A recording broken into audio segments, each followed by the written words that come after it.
Thank you, everybody, for joining us for the February Park Heights Community Meeting. I know you guys all have a lot to do. We all have a lot of busy things, so good evening and thank you guys. It's a very exciting time in Park Heights. A lot has been happening, and we are going to try to do a better job of taking a breath and let everybody know what's been going on. So tonight, to get us started, I just wanted to share a quick video to kind of give us a little perspective of some of the work we have done in the first month of the year. And as you all know, we are excited to be one of the 3 implementation awardees of Governor Moore's Enough Grant. And we have been, as in any new grant, we are learning a lot of new things. There's still a lot of technicalities, getting payments and all of that, but wanted to share one of many to come ways we're trying to communicate better our story. And so I want to share, and before we do, I want to also, as a means of introduction to our team members as we go, we are growing also. Robin Singletary has joined us since the last meeting as our new Director of Community Communications and Marketing.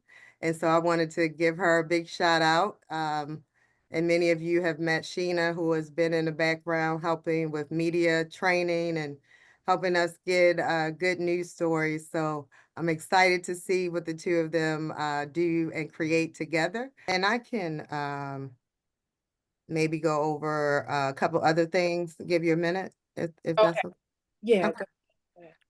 So the video will come maybe as a wrap up, but some of the things that we have been doing, I wanted to put up on the screen. Just remind, we did a community meeting when we were, I think, right after we submitted the application. So I want to bring that up again and show you, remind you of the governor's theory of action for the Enough Grant, and then show you how we are beginning to put together our model in Park Heights to implement, all based around collaborative partnerships. Y'all know I love that word. So give me a minute and I'll share my screen.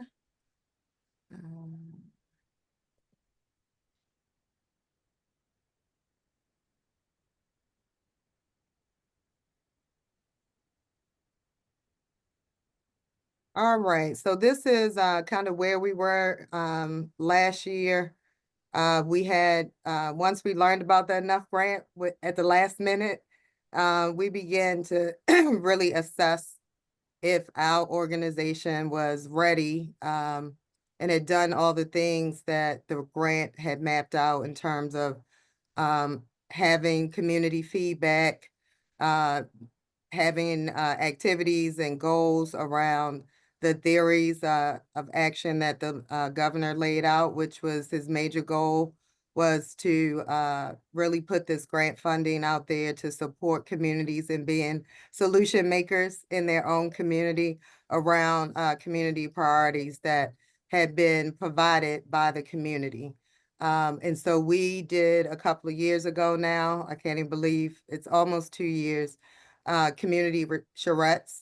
We did them in 4 locations across the city to try to gain quick review and feedback on what are those top priorities that we can put into an actionable plan over the next 5 years. PHR took some time to summarize those. And in September of last year, we rolled those out.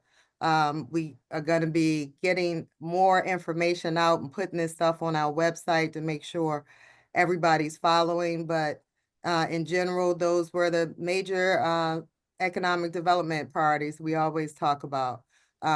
New affordable housing, additional affordable housing, because we do have new affordable housing that is happening and in progress. We'll hear from one of our developers right here in Park Heights tonight. We also talked about goals around new home ownership. and affordable home ownership, as well as creating market rate home ownership and down payment assistance for new home buyers. We talked about how do we really empower in our community opportunities for training, workforce training, and all of the resources that are needed to support participants in workforce training programs so that they have long-term sustainable career paths or outcomes that equate to higher education. So, one of the things that we also were very excited about is looking at from those charrettes, like what do we want to see in our community as it relates to businesses and the commercial development strategy. So all of those things played into us being prepared for the Enough grant, because we knew from feedback what the community thought were major priorities, that is becoming an actionable plan in 2025. So from this slide to now, we have, you see, we're estimating we would be in implementation phase in 2025, and we are here. So we want to make sure we are providing updates. We have been getting started, and the community partners will be hearing more, but want to give a quick update tonight. And then at our next meeting, which is going to be live, we encourage everybody to continue to come to these meetings, because as we go through things tonight, I want you to envision that you are a winner of the Enough grant too, because this funding was obtained for all of the community-based partners doing the work every day. That's what this is all about. And we hope that this funding will be the baseline for getting community groups that capacity they need to really be implementation partners, so we can start knocking out some of these goals that we're going to have on a dashboard soon for everybody to see and be able to follow and celebrate in our successes along the way, but also to be able to stop and say if something isn't working and make adjustments. So that is a part of any normal process. And so, we're going to learn a little bit as we go, and we're going to perfect it more and more as we go. And so I wanted to put this slide up. We're going to work on a newer slide, really to start illustrating what this means for implementation in Park Heights. And again, this is our winning the Enough grant is the funding that we needed to actually implement the plan we were putting in place. So the Enough is not a program. It is the governor's philosophy on how effective community development should be done. And we are one of the test pilots to show how our system can actually empower our communities by bringing together those partners that are already doing the work in the community, but having this funding to help them accelerate, help them to build strong structures, and help them to get technical assistance, which I am personally excited about, all of us getting extra technical assistance so that we can spend more time implementing instead of all worrying about those basic organizational things like how we're going to pay the bills. So I just want to remind that we should be celebrating that Park Heights was named the 9th Main Street in Baltimore City. So this is a part of, this slide illustrates how we plan to put our theory of collaboration into play in Park Heights. And at the center, I think we all agree that we want that end result and everything around that we do to equate to a safe and thriving Park Heights community. And so how we plan to do that is we're going to be working on commercial redevelopment. We have a big milestone with the Main Streets designation. We have hired a new full-time Main Streets director, and we had much help along the way. Karen came on board to assist us. Karen Johnson, who was on the east side, is now over here in Northwest contributing to our work. And Curtis Eaddy has joined us as our new Main Streets director. You guys will hear from him. He'll become the face of the Main Streets contact for those businesses out in the community. And what the next step is PHR, yes, is the organization that's quarterbacking us through this Main Street implementation. But again, this model requires from Main Streets America that there's a collaboration with the residents and stakeholders. So you'll be hearing soon when we launch the invitations, but they will be invitations to join these 4 Main Street committees that are required for startup in that first year so that we can get folks engaged and be a part of decision making. You'll hear this year that we'll be focused, and we've hired for one role that will help coordinate our community leaders and assemble them to help them build capacity. Many of our leaders expressed they needed support with the basic things that they need to be great neighborhood leaders. Some need bodies to distribute flyers. We got all these youth in the community. We want to make those connections. We want to make sure that all of the communities, the 12 communities that comprise Park Heights, that Clean and Green forms a partnership with them to begin to map out their community improvement plan, identifying vacant lots and areas of attention that they can develop strategies together, and we can continue to build resources to not wait and rely on somebody to clean up our playgrounds, but to develop strategies where Clean and Green can begin to help with open spaces, and that we can put everybody's list on one comprehensive list and begin to build a strategy on how we make those neighborhood level priorities come to the forefront too in this process. We're also, we have some members here. We are officially formalizing a community wellness and safety collaboration, and they've been doing a lot of work behind the scenes for the last couple of months. We've adopted a name of Community Wellness and Safety. Is it coalition or collaboration, Dr. Leaf? Or anybody that's on that's I think collaboration. Yes. and they've been forming and storming, and we've been working towards doing all of the requirements we set forth in the Enough grant, but we're getting to know one another, getting to learn what others are doing. And that group will be the core coordinating body. And the Park Heights Community Health Alliance has a new executive director. Some of you have met and some of you have not, but we have also provided her an impact grant to get ready for this opportunity to really stand up her organization to be our local community wellness center. So stay tuned for much of the work that they're doing.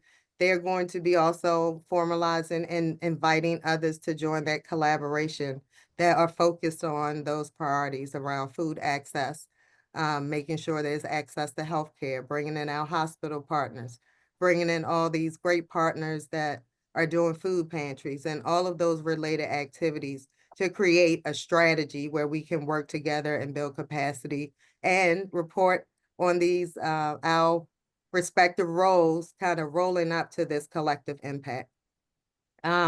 And we also have 2 other collaborative groups forming, and the Enough grant will give us the capacity to grow and excel in those areas. One of which is an education out of school time initiative in Park Heights. And I know I've already talked to many who are excited and know that they are already doing activities and programming that fit in these categories.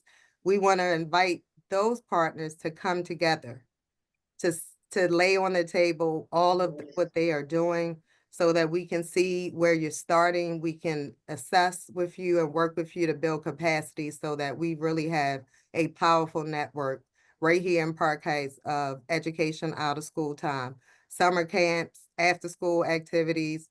And we want to make sure that some of this funding is helping support those organizations already doing the great work so that we can build upon the programs that are already in Park Heights and then identify those additional partners to make that type of collaborative even stronger so that we can support our students and families.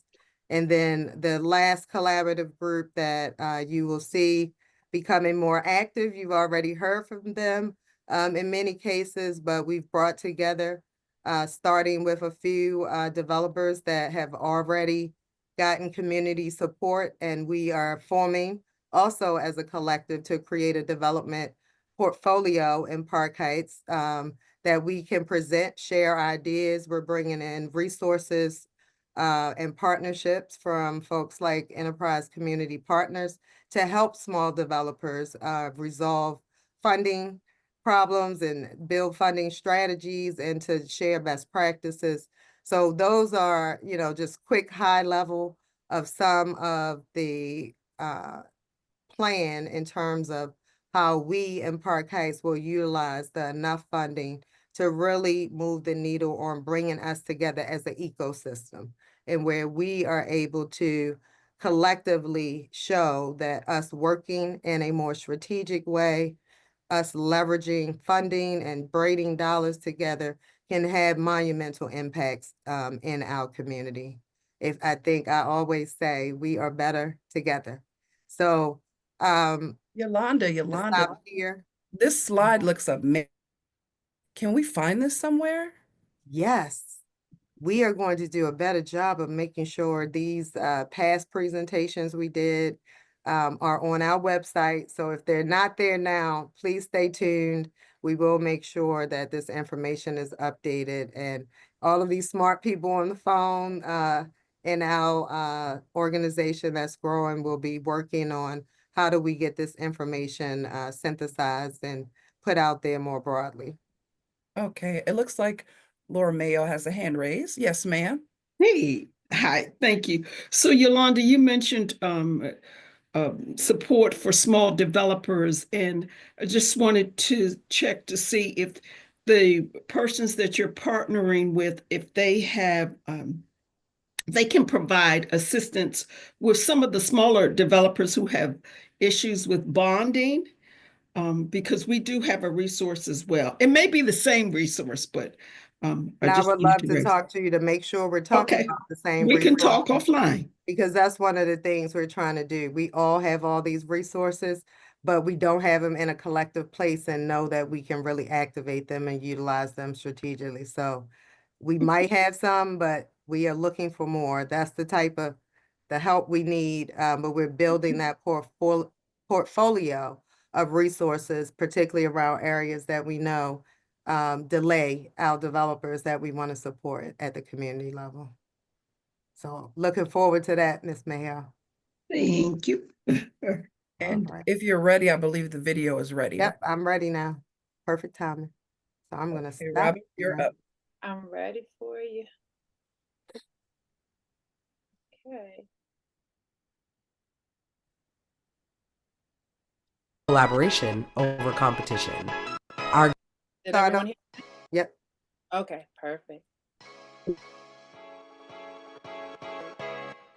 As the community quarterback, we believe in collaboration over competition. Our game plan? Partnering with the real MVPs, leaders driving impact in 4 key areas: cradle to career education. Being able to address this issue of generational child poverty is not just necessary, it is the only moral thing that we can do in this moment. Healthy families.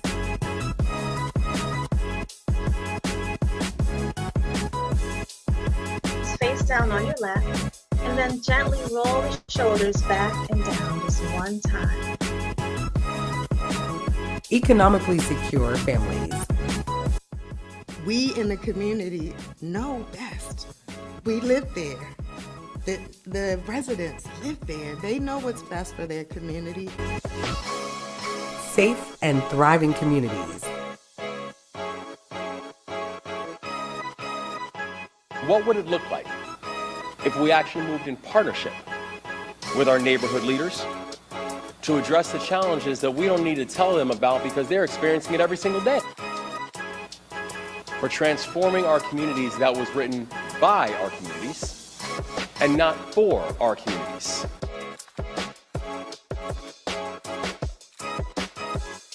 Thank you for enough funding to accelerate impact.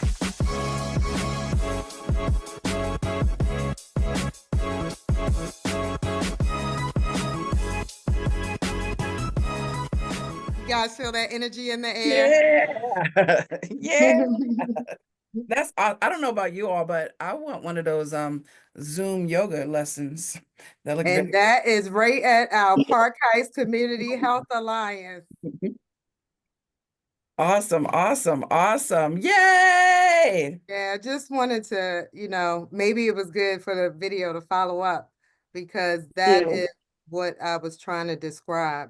And the video kind of brings it together about reforming and utilizing all of the great community-based partners that are already doing the work and really putting them in these now new shiny categories that align totally with what we had already mapped out in the community. So tonight was just a prelude to show you how we are forming and just to keep energizing you and being excited about the Renaissance is happening, y'all.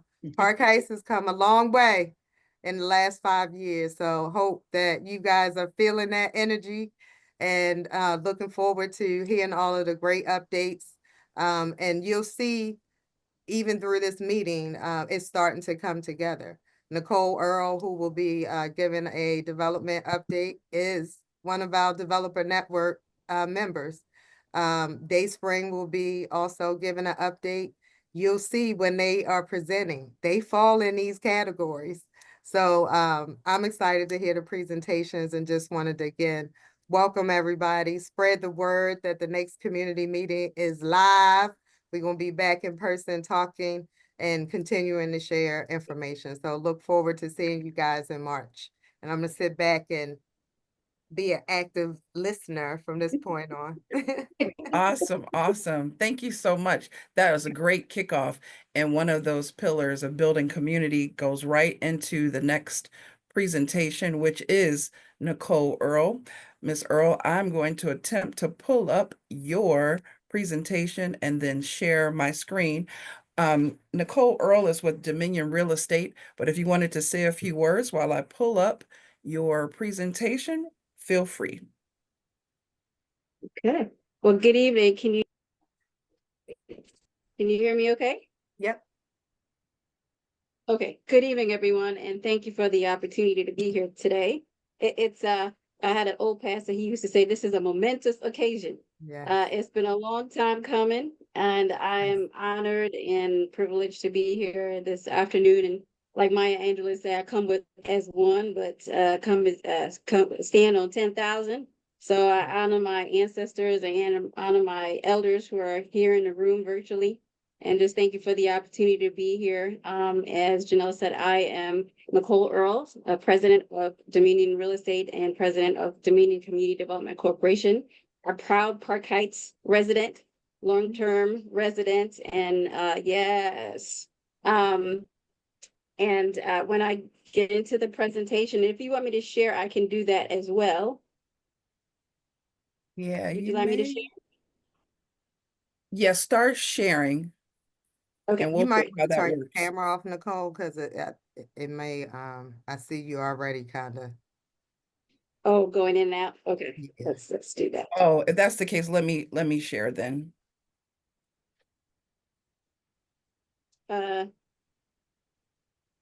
Is it better? Okay. Yep. Can you, We can hear let you. me know if you're able to see that? Yep. Okay, great. So I'm here today to present to you a development that we're going to be doing. We're proud to be on the newest in the 9th Main Street District at 4405 to 11 Park Heights Avenue. And the project is called Abbey Duo Residences. And I'm just super excited. I want to tell you a little bit about who I am for those of you who I don't know. There are many faces that I see in the audience that I do know. And honored to see you again and a privilege. I live in the Towanda Grantley neighborhood, but generally, I've been in the neighborhood, like I said, for over 20 years. I'm not going to go into a whole lot of my background. When you see me, I look young, but I'm not as young as I look if you saw me before. But started at Nations Bank, so that gives you an idea of how long I've been around and been doing this work in banking. Worked at the Housing Authority in the city for 9 years in the nonprofit world. So and the last bank I was at was Fulton Bank as a commercial lender. We formed Dominion Real Estate as an impact investment real estate community development firm here in Park Heights, precisely because I lived in the neighborhood. I wanted to stay in the neighborhood, and I wanted to use my experience to provide high quality housing, community services, and amenities in sustainable projects that promote healthy living, that are safe, energy efficient, and that create a strong sense of place. Realized a couple of years after that I needed to form a nonprofit, and we formed Dominion Community Development Corporation to focus on three main areas: youth, crime and violence reduction, food stability, and financial literacy. Of course, I had to, that was a big input for me because of my banking and background. So we have seen that over the years, in my experience, the folks that I was working with as a developer or project manager, who had been in public housing for many years, just never seemed to be able to find a way out of public housing, out of poverty. And so we have to do affordable housing in a different way. And that was the whole point of forming our organization, to do housing first, of course, with intensive wraparound services. So affordable housing, financial literacy, health screening, mental health counseling, workforce development, job training, mentoring, support, coaching for educational attainment. And all of that is going to be encompassed in this affordable housing project, which one of our former mayors used to call, her concept was live, work, play. And this building is about live, work, play. We're on a main corridor, which is amazing. It's right in the middle of transit. You can walk to the train station. We have the grocery stores. We have a lot of health amenities, jobs close by. But we have to provide wraparound services for our residents to ensure that they are healthy, holistic, and can thrive. One second, Nicole. Can you hear me? I believe I'm sharing my screen. So I wanted to let you know. Oh, are you? Tell me when to switch to the next screen. We are currently on 30-year community development experience. Oh wow, yeah, I'm so fast. I thought I was sharing. Next screen, please. No, I'm sure people are like, what is she talking about? Next screen. Yeah, next. Yes, we went through the mission. Next screen. And I just went through the whole concept about multifaceted approach with Housing First. So if you go back to that screen for a minute there, talking a little bit more about the multifaceted approach about housing. Most affordable housing, this is an affordable housing project, right? So most affordable housing, they focus on just providing a place for folks to live, for people to live, for families to live. But as I mentioned before, being able to provide wraparound services is so critical, because we understand that the root cause, which is why this Enough Act is so important, because it's trying to deal with all the multifaceted issues that affect people and bog them down and hold them in poverty and make it so hard to escape.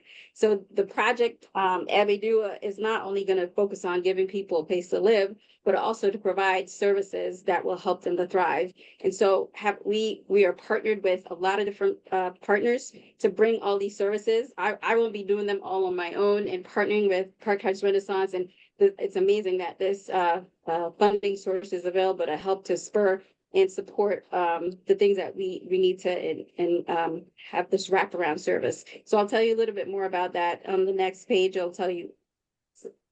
Next page, next page. Thank you. So this is a mixed use development. That's approximately 60,000. Go back. Go back. This one? Okay. Right there. So it's approximately 60,000 square feet with 50 residential units. It'll be affordable to residents at 60% of area median income. We have units for supportive housing. That's for families who are persons who have experienced homelessness. And also, as I mentioned, this is a mixed use building. So what it means is that we'll have not just housing, but also there's a small retail component on the first floor.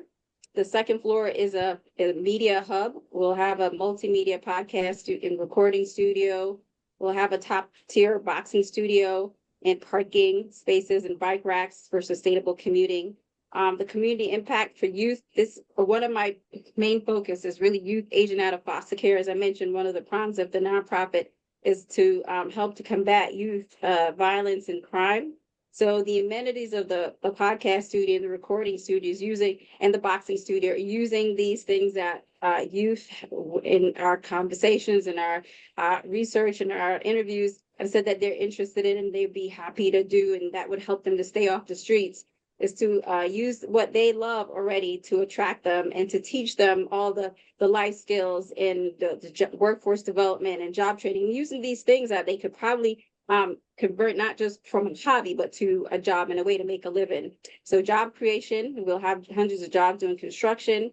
We are working with apprenticeship programs to allow our young people and residents to participate in the construction, and then there'll be permanent roles post-construction. There'll be an economic boost for those who have been in the neighborhood for a long time. You know that lot's, it's been vacant ever since I've been in the neighborhood, and that's over 20 years. So it's approximately about $23 million. And this is the low income housing tax credit project. We are working on completing that funding gap. The city has provided some funds through ARPA for the permanent supportive housing. And we have gone through our funding round with the PCDA. So we are slowly chipping away at that gap, and just want to thank all the community residents and community leaders for their support. And if you go to the next slide, please.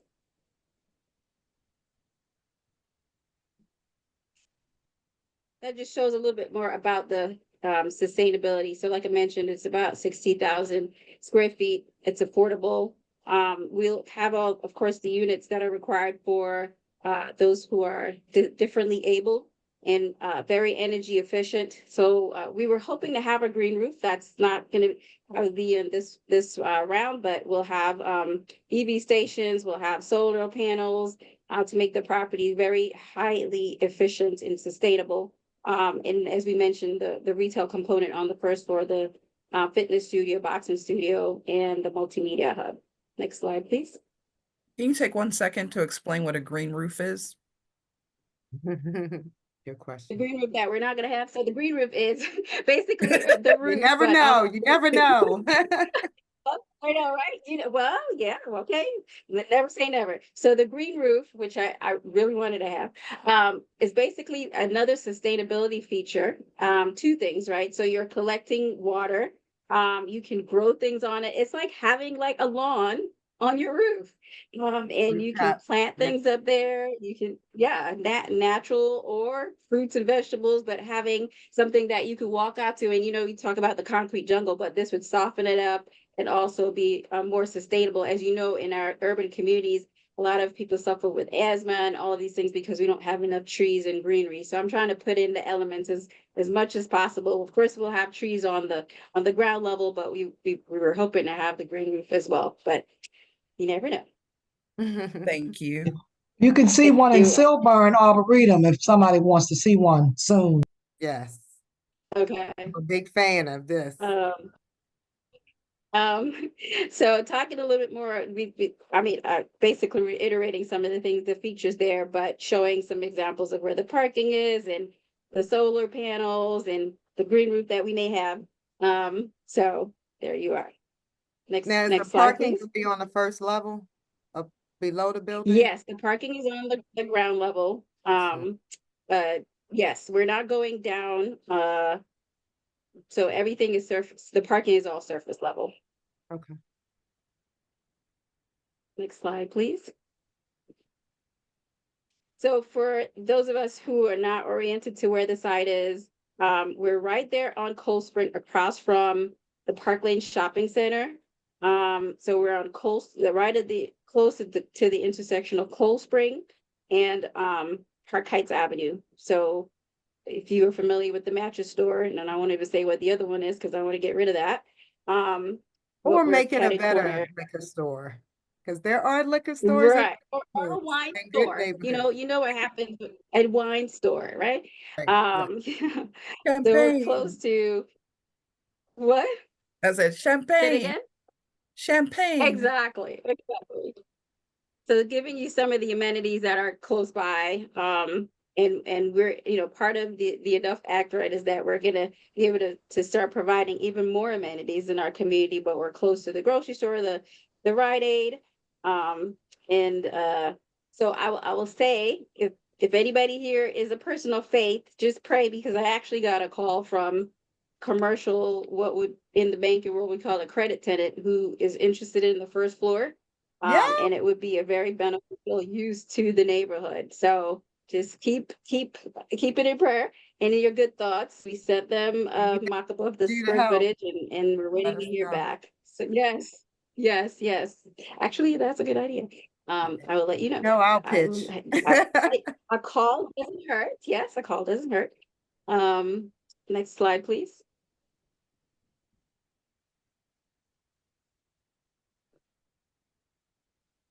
Okay. Again, here's one of the concepts that I learned along the way in my journey is building on strengths. And as Yolanda mentioned, there's a lot going on here. The Renaissance is in effect. And so there is a lot going on in terms of from the development and investment that the city, state, and private sectors have done. You know about the Pimlico racetrack redevelopment. You know about the redevelopment that happened block down at Renaissance Row, or a block and a half, and the 2 blocks up north, the Woodland Gardens 1 and 2, and the NHP development in Cold Spring. So we're just Doing continuing the to add on to groundbreaking, I mean, the grand opening also this summer. So those things are live. yeah. And even more on the NHP, because I'm sure there'll be, ribbon cutting shop probably coming up sometime in a couple of months. Yep. So a lot going on. So we're kind of filling in the holes, right? That's one of the other holes that the Main Street will be, getting to be even more complete as we go through this process. And fortunately, being within half a mile of a train station is very helpful. So that makes it what's called a TOD, transit oriented development. Because folks, families would be able to not only go outside and catch the bus, but they can walk or bike or drive to the train station to work, which Oh, are you I used to do in the quite a bit when I. radius for TOD? Yes, Yes. yes, Yes. yes. Okay. Yes, we Good. are. Excellent. So that's very helpful as well. And we have our amazing Druid Hill Park, of course, as another amenity. And Silver. And for those of you who haven't been down here, of course, Silburn, but if those of you who haven't been down to the redone a couple years ago, and our swimming pool is getting rebuilt. So there's going to be a new aquatic center that the community will have as an asset within a year. They're projecting that'll be ready next year. So we're building on strength. This is an amazing community, and like many of you, I want to do my part to make it better. Next slide, please.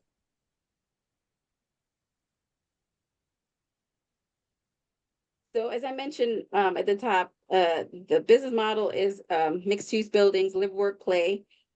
That is something that I'd like to carry throughout most of our projects to make it convenient for people even in this post-COVID world, with wraparound services to reduce youth crime and violence, to help people to have living wage jobs, and to have amenities and services that they enjoy. The state has this concept of lovable communities. I love my community now, but I'd love to love it even more. And when we have more amenities, I think it becomes even more lovable, so that we who've been here a long time will enjoy it even more, and then encourage attract others who would love to enjoy it along with us. So social stability and to improve health outcomes, that's a really big part of what we do. And I love the Park Heights health. I used to go there for my yoga and my meditation. So I'm so happy that we're focusing on that as well. Live, work, play within our neighborhood. To join that collaborative. I wrote a note. FYI. That's awesome. I won't say no. And another part that I'm working on, and that's a goal of mine and a goal of our organization, is to provide an opportunity for community ownership. I think one of the things that I saw working in the industry for many years, development was done by people outside the community, by people who didn't look like the people who they were serving, right? And they'd come in, they'd build, and then they would leave. But I think that being able to be vested in not just getting a new building, a new apartment, but how if you were able to be a part of the ownership or have an investment in it, I think that gives more pride, more ownership. And the problems that we're facing, to me, this is my concept. This is my logic model. The concept of people just messing stuff up or destroying things. You wouldn't do it if it's yours. I mean, people have a sneaker. If you step on it, you're in trouble. So if you're a part of a building, you're not going to destroy it, right? Because it's yours. So being able to create a vehicle that folks can invest in and participate in ownership, community ownership, is something that I'm working on. And then the third part is creating wealth building opportunities, because this whole enough act wouldn't even be necessary if we had opportunities to build wealth. And as you know, that's always under attack, and even more now than ever before, with a lot of the rollbacks and changes that are happening on the federal level. So I want to be able to provide some opportunities to build wealth, not only in just in teaching a financial literacy, but creating livable wage jobs, providing skills training and job training, and partnerships with employers who can help to ensure that our residents have jobs that support them and help them to pay their rent, because and to save for the future and have financial well-being. Because as you know, even affordable housing sometimes isn't affordable. And, I wish I could make it cheaper, but there's just a certain amount that you can't go below, or else the project is not feasible. But we recognize that wages aren't keeping up with the cost of living. And so that's a big thing that's on my mind about how we can help to facilitate that. Next slide, please.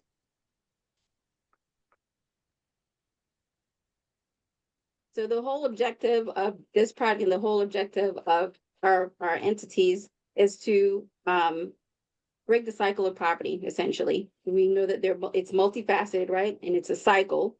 And so the goal is to provide a program in all of our projects that help to break the cycle. And Abidua is a model of that that leads to opportunity. Next slide, please. And so we recognize and emphasize and lift up that this project and this process could not be done without amazing partners. So it's many hands. So we talk about like, oh my God, it takes a village, many hands to get a project even to the point where you can break ground, right? And it takes a long time. We've been on this path for many years, probably 4 or 5 so far. And it just takes a long time. So I want to lift up first and foremost Park Lane Neighborhood Association and Ms. Sheree Spence and the community there in Park Lane where the property is located. I went to Ms. Spence years and years ago with the idea, and we've been talking and working with the community for all these years, and she's just been a stalwart in support to get us to this point. Also Park Heights Renaissance and Yolanda. I mean, really, we wouldn't be able to be here without her support and the support of her organization. And then, like I mentioned, the City of Baltimore Mayor and City Council, the State of Maryland Department of Housing and Community Development, all who have been vested so far, and some of our partners for the health, LifeBridge, Boxing, Umar Boxing, Jumpstart and ABC for the workforce development components, Springboard, who will be providing services to our permanently supportive housing residents. So it takes a lot of partners to get this done. And there are more that I probably haven't added to the slide, but these are some of the partners who are helping to build communities and to help lives to be better. Next slide, please. And again, so these are our development team members, our architect, and I forgot to mention the studio partner, Beats Not Bullets, and our attorney, and I mentioned our city and state partners. It takes a lot of hands to get this done. Next slide, please. I think we're coming to the end. So in closing, I just want to say that I mentioned that I live here. I want to help to make it better. I'm not planning on going anywhere. I love Park Heights. I love my neighborhood. I love my community. And I want to work with all the partners that I mentioned, PHR and the community at large, to help to make it better. And please, if you have any questions or comments, and I know I'll open to take some, but scan the QR code. I'd love to hear, what you're interested in. And you can sign up to keep abreast of what we're doing and join our Facebook page so you can stay up to date on new developments. But yeah, in terms of timing, I want to tell you about that. In terms of timing, this is a low-income housing tax credit. The round is currently open for applications, which is due. The applications are due in May. And what that means is after May, it'll take several months for review and to hear whether we have been awarded. And this is a competitive process. So it'll take a couple of months. And if we're lucky and blessed to be awarded, and we prayerfully we will be, we'll be able to close hopefully by the end of the year. I'm being very optimistic. I'm going to push to be ready to close with it by the end of the year, or early next year. And it could be a 12 to 18 month construction period. So I know this is, it's not something that happens overnight, but I just want to give you an expectation that it is still at least a year and a half or two out before you'll see a building that you can walk into. It takes a while, but I want to keep you updated. So please scan the QR code. Let me know what you're interested in. Sign up for updates. And I don't know how much time we have, but I'm open to taking any questions. Thank you so much. I want this to be a collaborative effort, of course.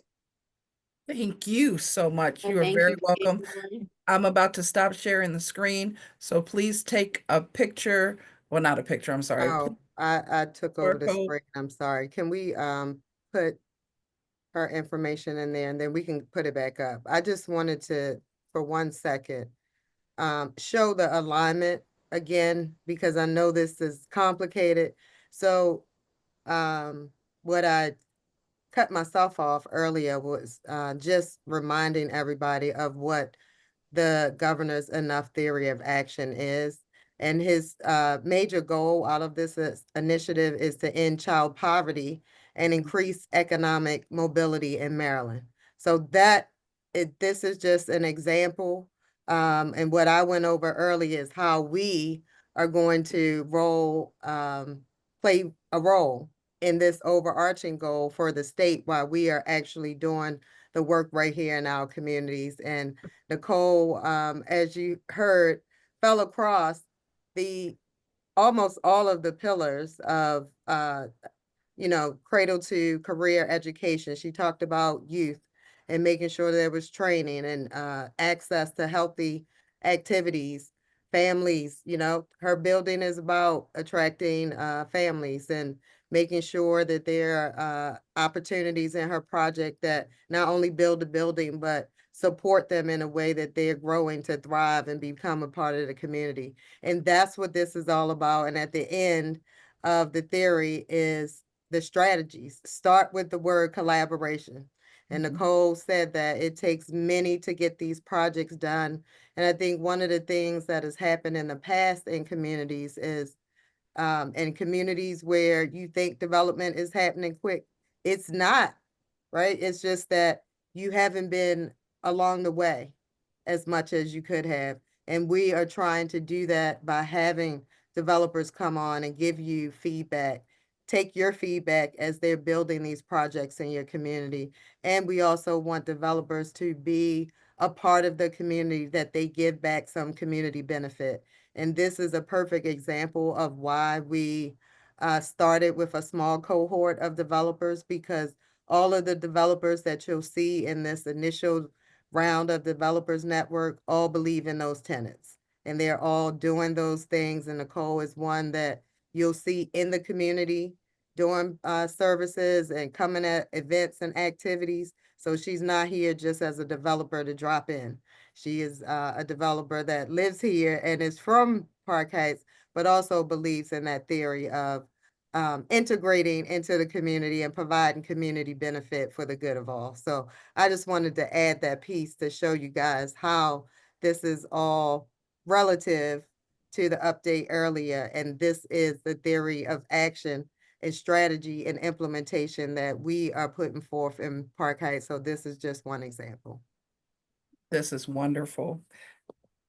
Now, Ms. Earle, please put your information in the chat again. And if anyone ever has any questions, if you can't remember, just reach out to PHR. My information is also in the chat and we can get you that information. Before we move forward, I wanted to Nicole. give an opportunity Good for job. elected officials that have joined us since the meeting has started. If you wanted to introduce yourselves. Sure, I'll go. I'm Laura Mayo. I appreciate you. Thank you. Because I have 2 more meetings to go. I work in the office of Senator Antonio Hayes. Great partnership with Park Heights Renaissance. Have been there since day one when Yolanda started. I'm also a member of Delta Sigma Theta sorority on Spring Hill. Yay. And so, all right, Soror Johnson. And you will notice members of that organization participating more and more because we want to be a partner and we want to know what you need. And we already starting those conversations. That's right. But I'm here tonight for fun.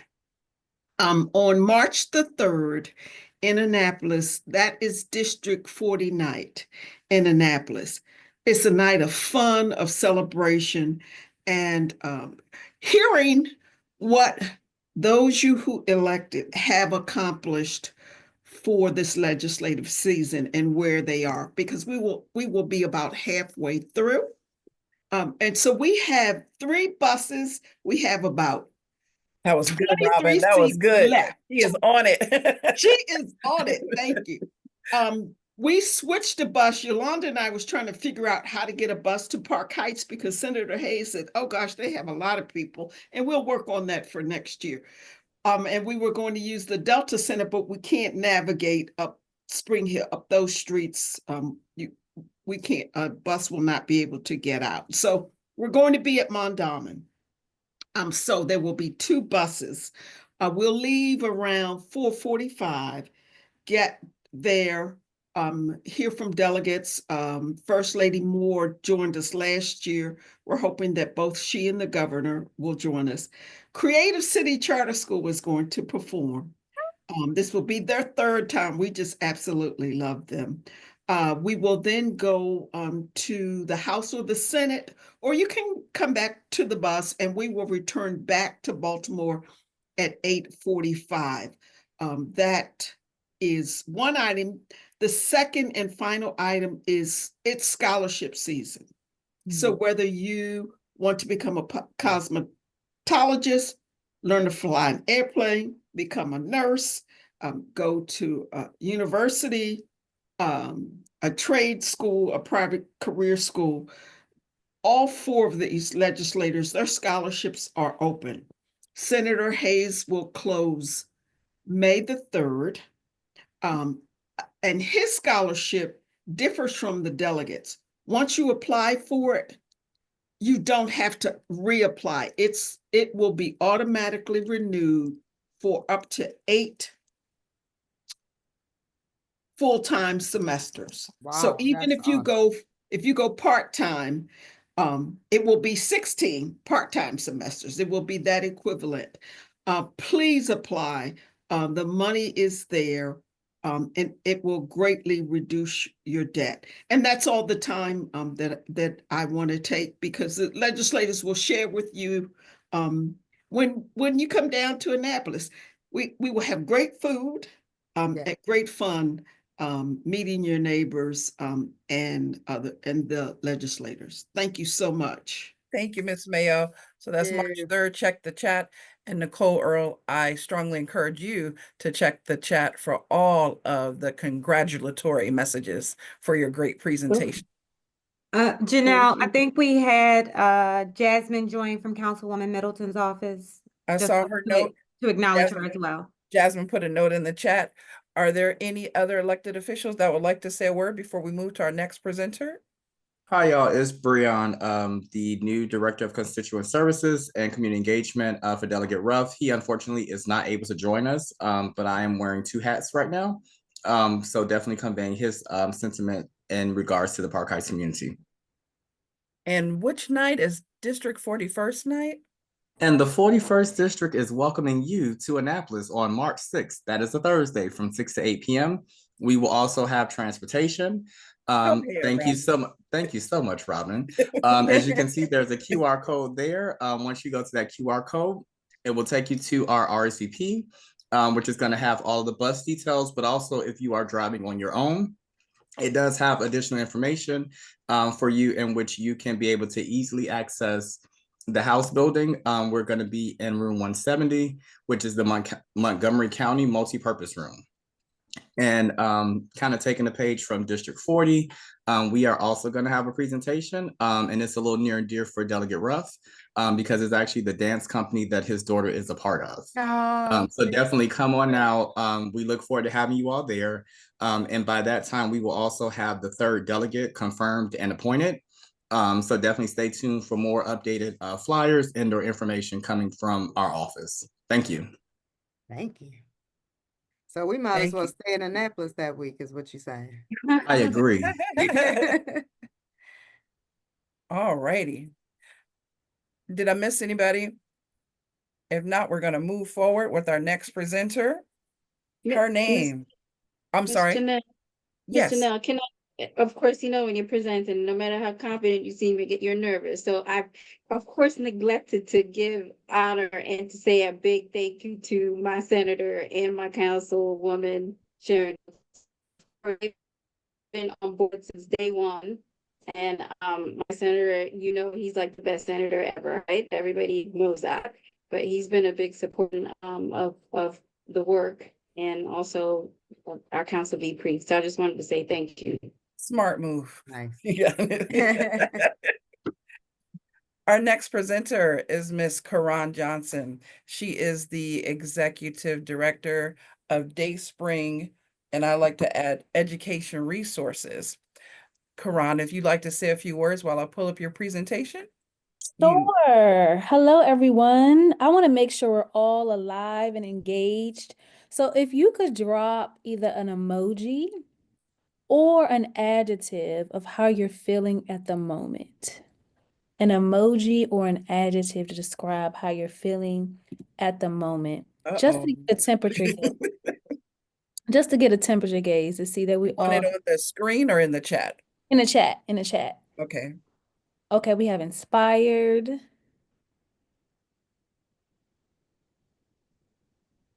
Amazing, thumbs up, fantastic.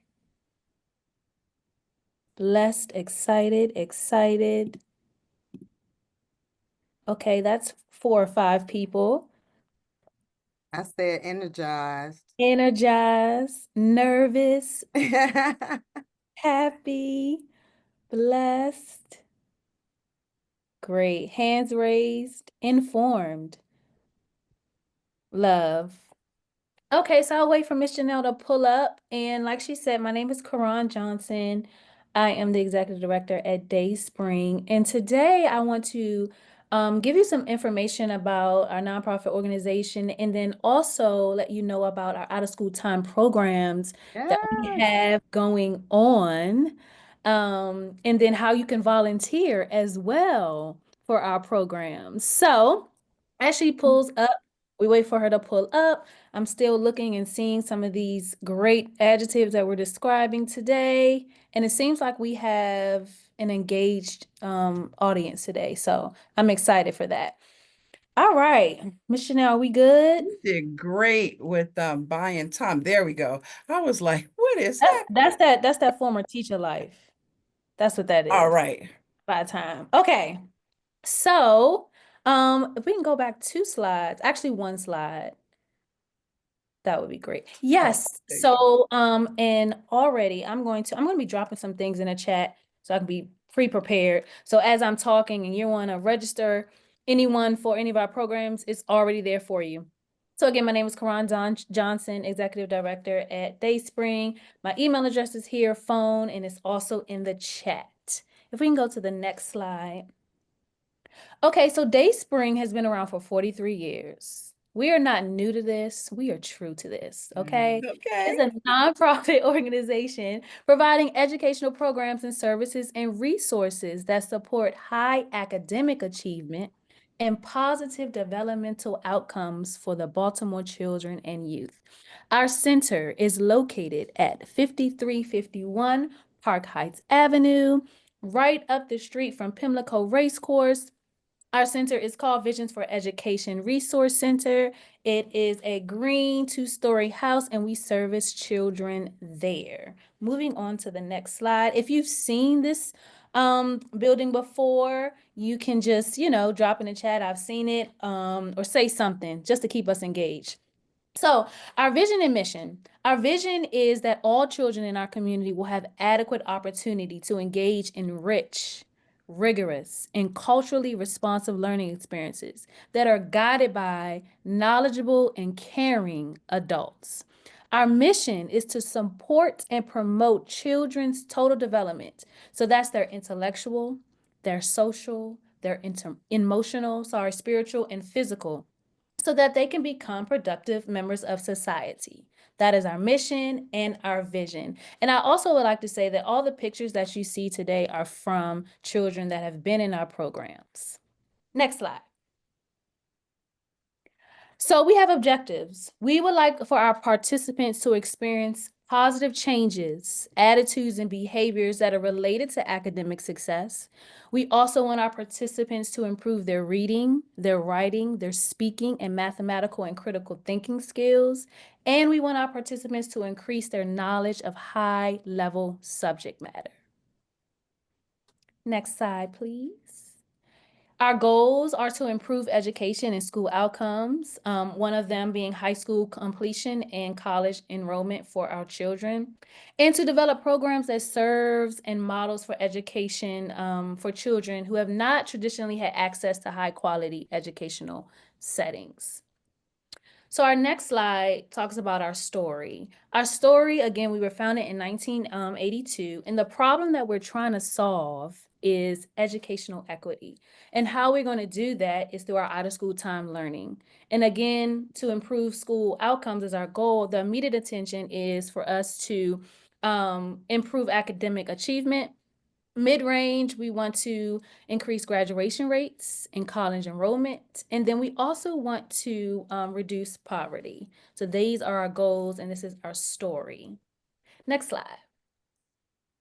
So we have 4 core programs. I'm going to go through 4 of our programs that we have. We have our SMART Science, Math, Art, Research, and Technology program, and it engages grades 3 through 12. And we go through science, math, art, research, and technology. And we do this on Monday through Thursdays. Students can pick 2 days out of the week to get academic enrichment. And it's from 3:30 to 6 o'clock. And as you can see in the picture, we have one of our students working on his math skills. Next slide. Our next core program is our Dayspring Bridges program. It is a weekly book discussion where teen girls can cook, they do sewing, and it's a mentoring program that is designed to support personal growth and development of these teen girls. And this is every Saturday, starts March 6th through April 26th, and it's normally 6 sessions that happens from 12 to 3 p.m. As you can see in this picture, they are going through a book discussion and they're reading Piecing Me Together by Renee Watson. Next slide, please. Our third program is our Saturday Science, and students here explore robotic kits, Legos to solve problems, practice programming, and to build their own machines, as you can see in this picture. This is Saturday, 6 sessions, and this is from 3 to 5 p.m. Next slide. And then our last core program is our Smart Summer Academy, where they do hands-on activities in art, science, math, robotics, hydroponics, and dance. They take field trips and they do outdoor swimming. And this is a 8-week program that happens Monday through Friday, 8:30 to 2:30 p.m. And this picture is at the end of their celebration where they received awards. Next slide. Okay, so one of the important things about Dayspring is we think it's important that we just share why Dayspring operates independently of local schools. So schools and community-based organizations do share educational goals, but sometimes they differ in mission, values, and beliefs. And these differences can create conflict in program implementation. So it's important that we have schools and students actually come to our center so that they can experience physical environments that are like home-like settings, culturally relevant with the core. They have engaging materials that might necessarily not be in a traditional school setting. Next slide, please. And then also, we want to offer that spiritual and moral development. Dayspring emphasizes faith, character building, and holistic development. And so partnership with faith-based organizations reinforce this mission, which may not align always with public school policies. Next slide. And then volunteer information.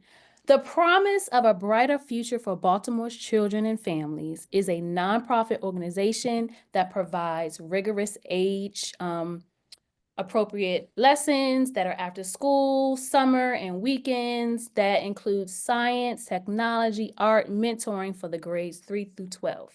Therefore, we are looking to bring in adults who can assist, right? So if you have any expertise in enhancing our spaces, joining any committees, want to mentor or inspire, or you're good at grant writing, we want you to be on our team and help. All volunteers, of course, are subject to a criminal background check. Next slide. So here you can take a picture of our QR codes to register for our programs or to volunteer. The websites are there as well, and I've already put them in the chat. So we'll leave this here for a couple of moments.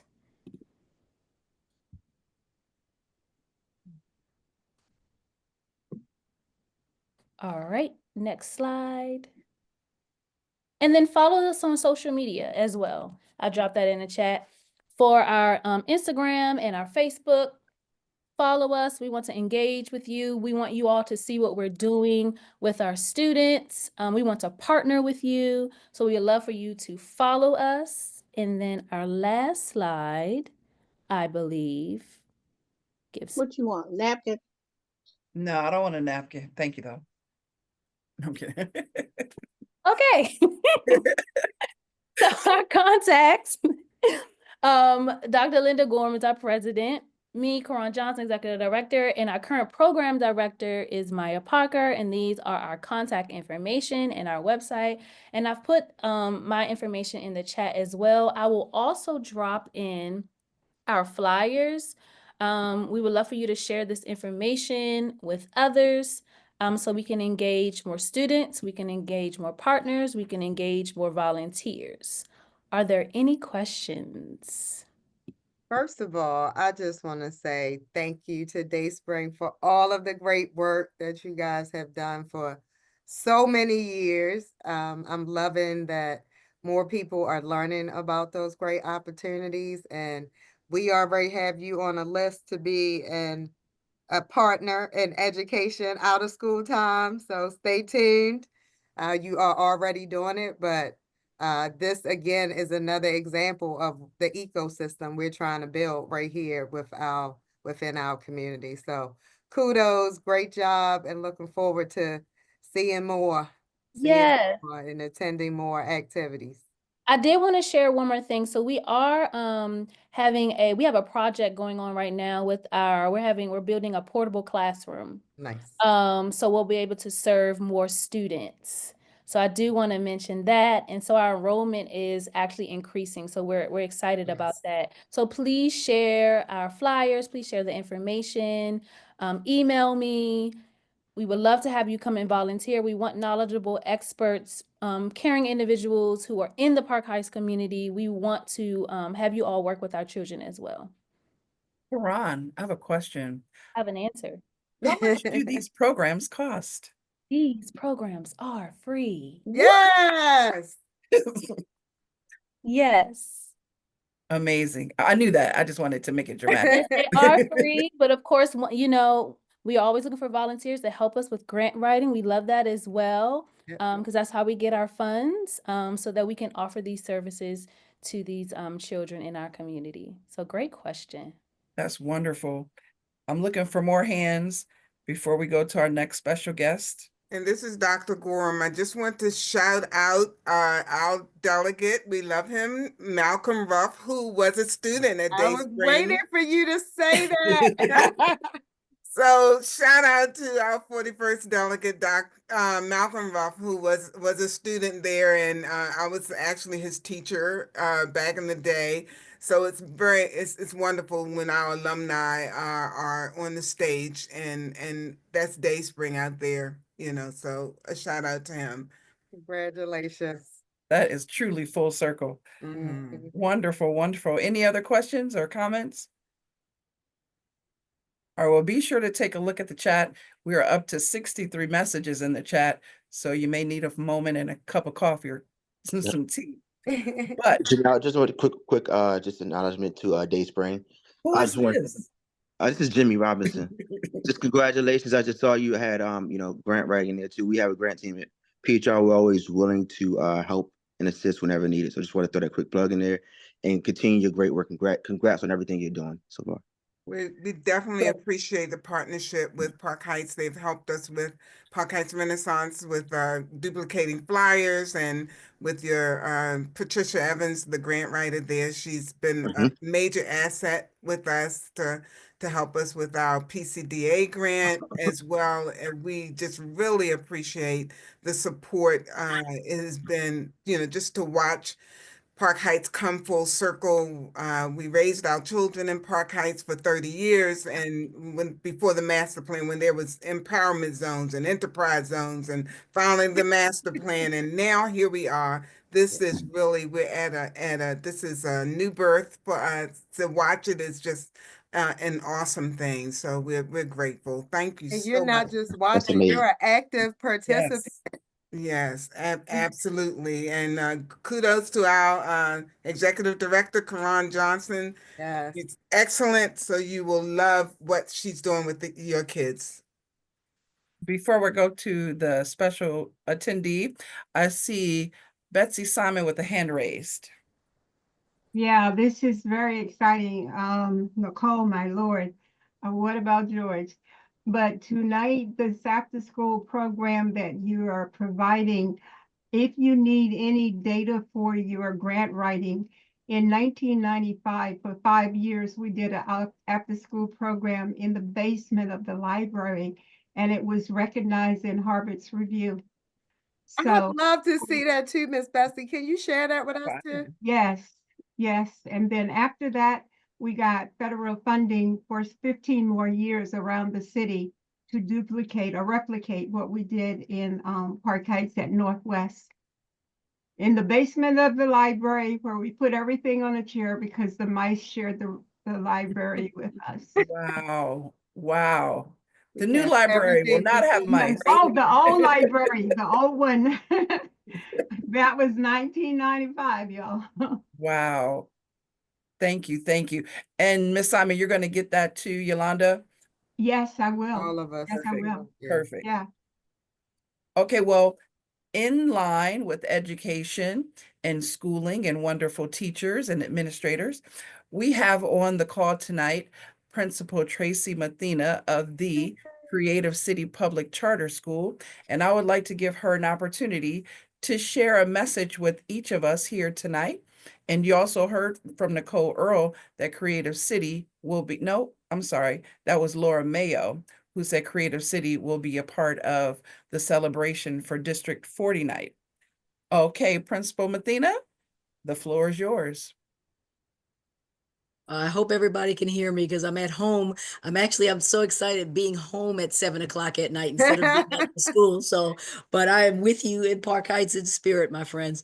So I am here to give you the first of many thank yous that Creative City would like to offer to Park Heights Renaissance, the community at large, and every single one of you that made what my fellow EDs and principals are saying is an absolute miracle, where the district changed its actual recommendation before the board ever voted to keep Creative City Public Charter School open for another 3 years. Yes. This is apparently unheard of, that the district didn't even let the commissioners vote. They changed their mind. And if any of you were able to listen to the commissioners speak about Creative City while we were there, you would have heard what they said about you. I mean, it was not just the school. They specifically shouted out the fact that the Park Heights community came out, sent letters, wrote things, made sure they filled the rooms. They talked about that, how you filled the rooms, how when they came to walk through, our board of directors walked through with them and our kids welcomed them. They talked about how, and I thought this was funny, they said this school must be something because it brought Coppin and Morgan together to say, you guys, we are not going to take this school because here's what we're doing with this school. It was just amazing.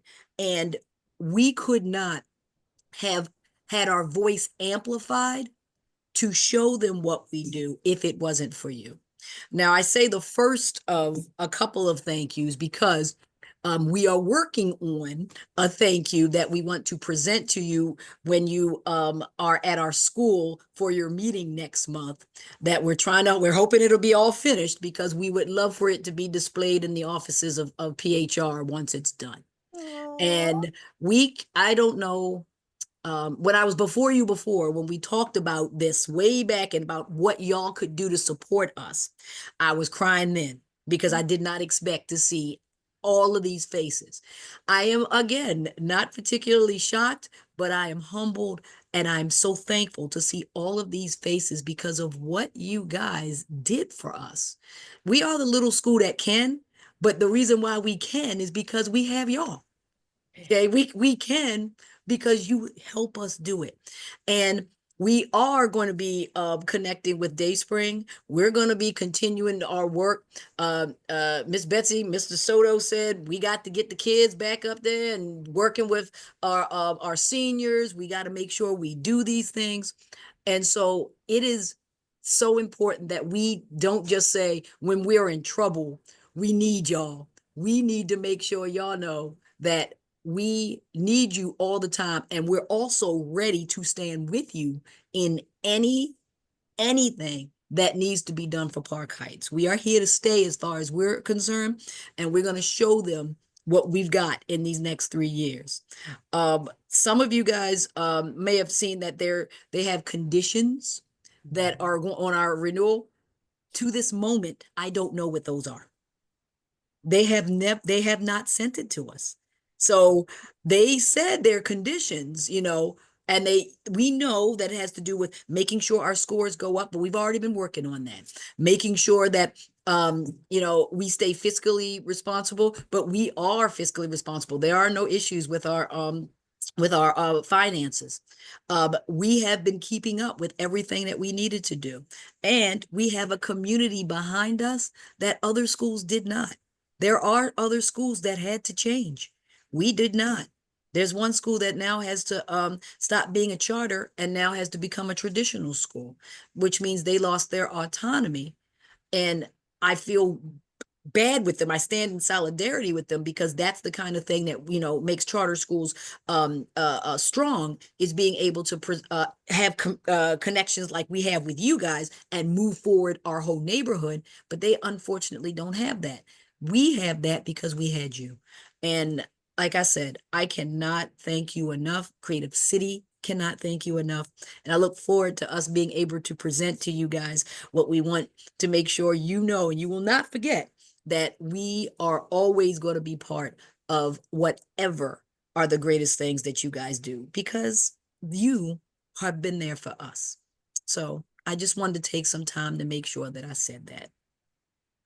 That is Just wonderful. say real quick, that is what collaboration over competition looks like in action. I'm so Absolutely. giddy. I remember when you first called, I said, oh no. Come on, y'all. Yes, you did. It was beautiful. And I mean, you know, Miss Carla, I just saw you. Yes, and we love you too. And we're going to be there at Heritage Day. We're there at, you know, District 40 night. We are going to be wherever Park Heights needs to be represented well. We will be there to represent it well. As a child of Park Heights myself, I cannot. I mean, being in the library that was down there on Garrison, that's where my library was, which is now St. Vincent de Paul. That was my library. I cannot tell you how fortunate we are to have the community we have. So don't let that go.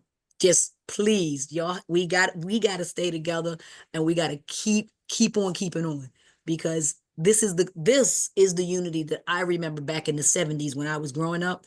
And this is a beautiful thing to watch continue to happen in Park Heights. So keep up the good work, all of you. Thank you. We're so happy and excited. See what we can do together. Yes. And if there's anyone on this call that can get Principal Mathena those conditions that the school board hasn't sent yet, let's show them that we are still making it happen as a community. And I do have some ideas, Tracy, and how you might be able to be proactive. So let's definitely touch base on that piece. Well, part of that is like making sure that I connect with places like Dayspring and you know, groups like that. We have Pro Literacy that's going to be working with us to help train our parents on being able to do literacy work with their children at home. We are already ahead of making sure that we are laying the groundwork for better outcomes, academic outcomes for our kids. Y'all should roll through. And y'all are always welcome. All you got to do is sign in at the front, give them that so that you can get your visitor's pass. You may come and see what we got going on at any point. But I will listen and hear any ideas that people have to be proactive, because we're not being reactive anymore. Right. We want to make sure that we get things in motion. So I appreciate it. Awesome. Absolutely. I did see a hand, Tanwa Suma. And then I see Miss Deborah's hand And up. I see Miss Deborah as well. Okay, Miss Deborah, you have the floor. Hey family, how's everybody tonight? Of course, you know, we're several hats in the community, so I just want to invite us to the table also. The first hat I want to bring to the table, of course, is Park West Health System. You know, we've been around 50+ years, and we provide comprehensive health services. And we're also in the process of getting ready to open up a behavioral health center that's going to be specializing for youth and young adults. Hopefully we'll be breaking ground sometime this year. So I just want to let you know that we are looking to provide that services that is needed as far as health equity in the community. That's the first hat I carry. Second hat I carry, of course, I'm with PHR, and I just want to let you know that anything is needed for PHR.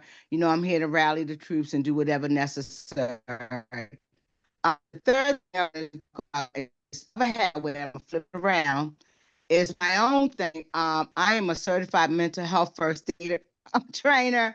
I would like to offer my services to the community to do, I can train up to 30 people to become certified in mental health first aid. And that's basically teaching you the signs and symptoms that is necessary for us to provide a healthy community. It's great that we have all these bricks and mortars going up, and I'm so excited. I've been in Park Heights for many, many years.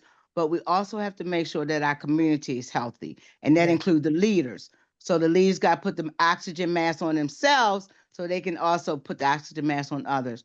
So I'm trying to put together a community-wide, up to 30 people I can train to become mental health first aiders, that we can go out and recognize the signs and the symptoms for not only for adults, but for youth too, because we want to make sure that our community is healthy.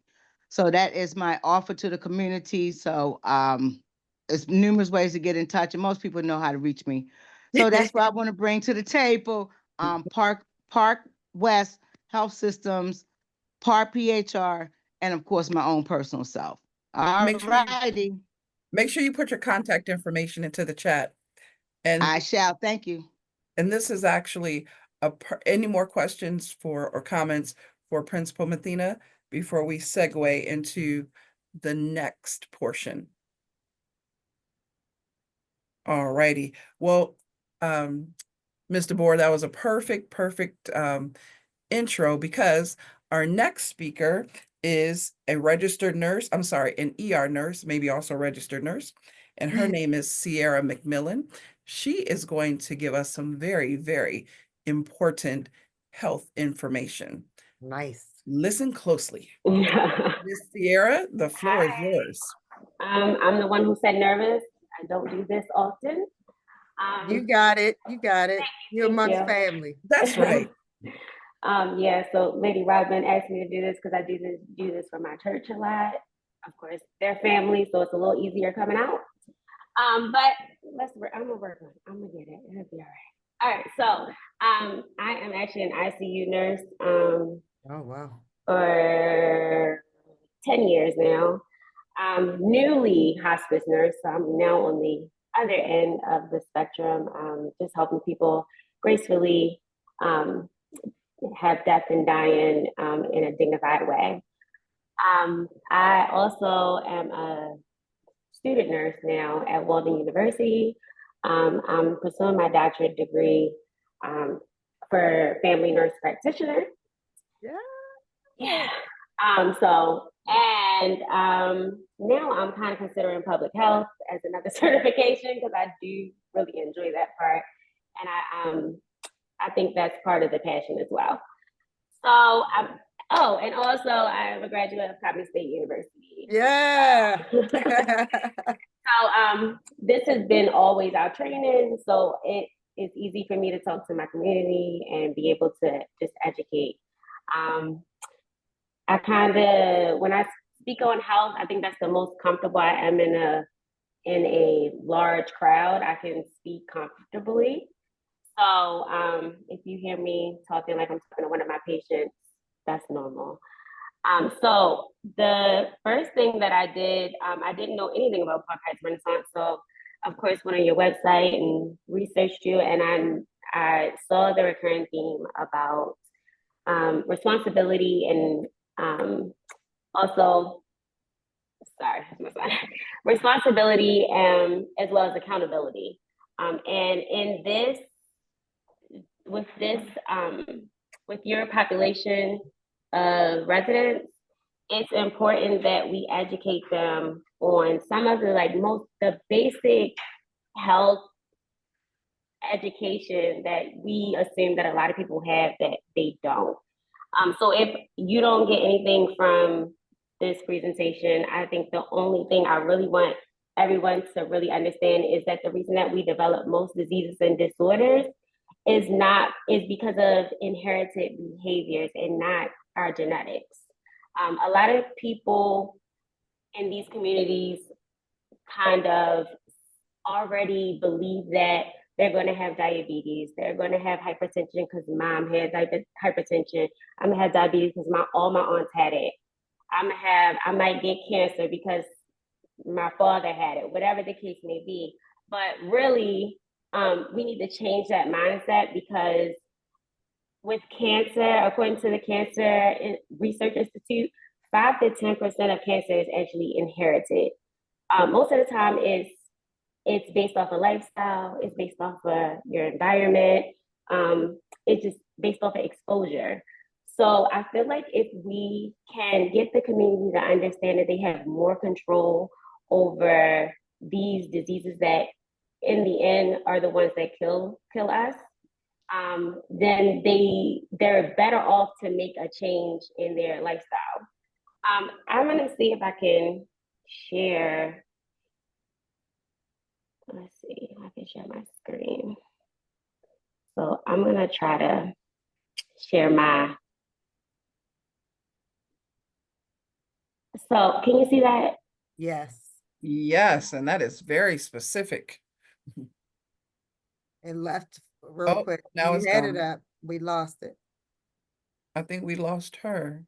Oh. We'll wait for her to join back in. I think what happened is she may have gotten a call and it disconnected. So we're going to watch out for her to reconnect. In the meantime, she will be presenting information that is specific to the Park Heights community. So I'm ready to buckle in and hear what she has to say. While we, oh, there she is. I'm so sorry. I hit the wrong button. Sorry. Okay, now we saw you have stats specifically for Park Heights. Yes. Uh-oh, let's do it. Let me pull this. Okay. All right. You must Can you be see on that? the Mac. Got it? I am. All right. Can you guys see that now? Yeah. Yes. Okay. Cool. All right. So of course I had to look into your community, the Park Heights community, and this is based off the Baltimore City Health Department. So they separated into South Park Heights and the Pimlico Arlington Hilltop area, which is, I'm hoping, correct. I'm an East Side girl. It almost includes the entire community. So it's a sliver of some of the communities on the boundary. On the outside. Okay. But this is at least 80% of the community. Okay, well, cool. Then that means that it's probably just as appropriate. So, of course, heart disease was at the top of the list. And if you look in the first column, on the first column on the left side, that is the number for Park Heights or for your area.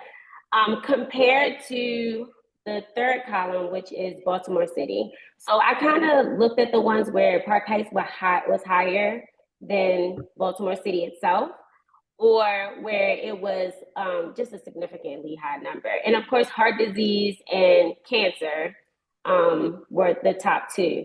Heart disease includes high blood pressure, high cholesterol, things like that. It's a combination of those things that causes a strain on the heart. We know that high blood pressure is easily something that we, hear amongst the community, and as well as the cholesterol. But most of the time, that's not passed down through your blood. That's not passed down through your DNA. Sometimes cholesterol can be, but sometimes you are given a gene that makes your cholesterol high no matter what. But 9 times out of 10, it's based off of behaviors that are inherited. So what mom and grandmom, how mom and grandmom cook the greens, how they fry the chicken, how you're used to people being more sedentary than around you.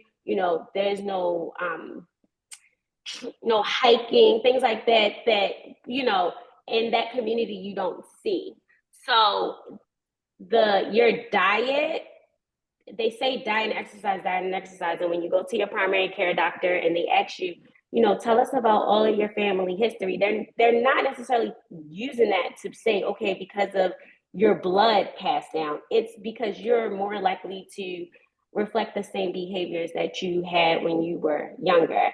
And I think that when I learned that, and I learned that at Coppin, my first nursing degree was in a community college. And then I went to Coppin, which was based on serving my community.